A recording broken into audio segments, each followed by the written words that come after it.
সময়টা ১৯৯৬ সালের ৬ সেপ্টেম্বর।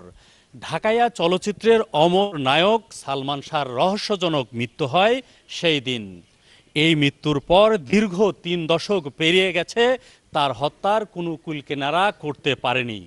অবশেষে আদালতের নির্দেশে এটির একটি সুরাহা হতে চলছে, এমনটি মনে করছেন তার হাজারো ভক্তরা। দর্শক, এই হত্যা মামলা নিয়ে আদালতের নির্দেশনায় উঠে এসেছে অনেক আলোচিত ব্যক্তির নাম।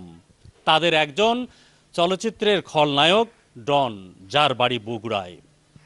তার এলাকার মানুষ ডন সম্পর্কে কি বলেন জেনে আসা যাক।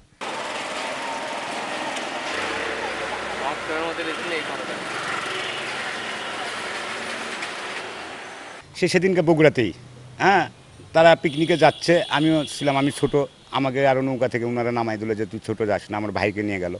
আর এটা কোনোভাবেই সম্ভব না, কেন যিনি বগুড়াতে তিনি কীভাবে মার্ডার করবে আর তার সাথে কেনই জড়িত থাকবে? এটা আসলেই পুরা একটা সাজানো, ওনাকে ফাঁসানোর জন্য যেটাই হোক যেভাবে, উনি এটার সাথে কোনোভাবেই জড়িত না। আমার চোখের সামনে আরো বড় হচ্ছে, কোনোদিন আমরা কোনোদিন ওরকে বেয়াদবি দেখিনি।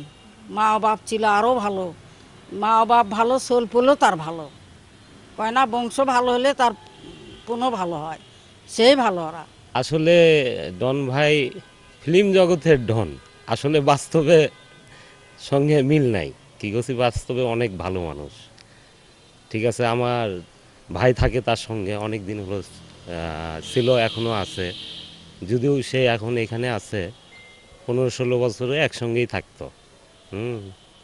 তো ভালো মানুষ। এনারা বাপেরা তিন ভাই এই এলাকায় বাস করে, কিন্তু দীর্ঘ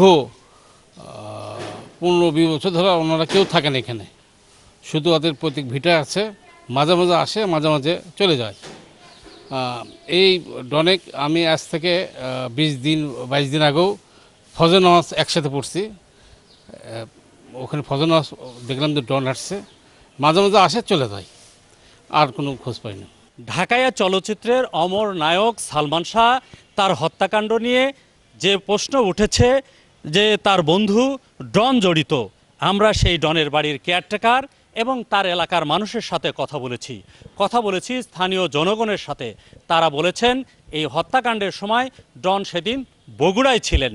যদি তিনি বগুড়ায় থাকেন তাহলে কিভাবে তিনি এই হত্যাকাণ্ডের সাথে জড়িত রয়েছেন।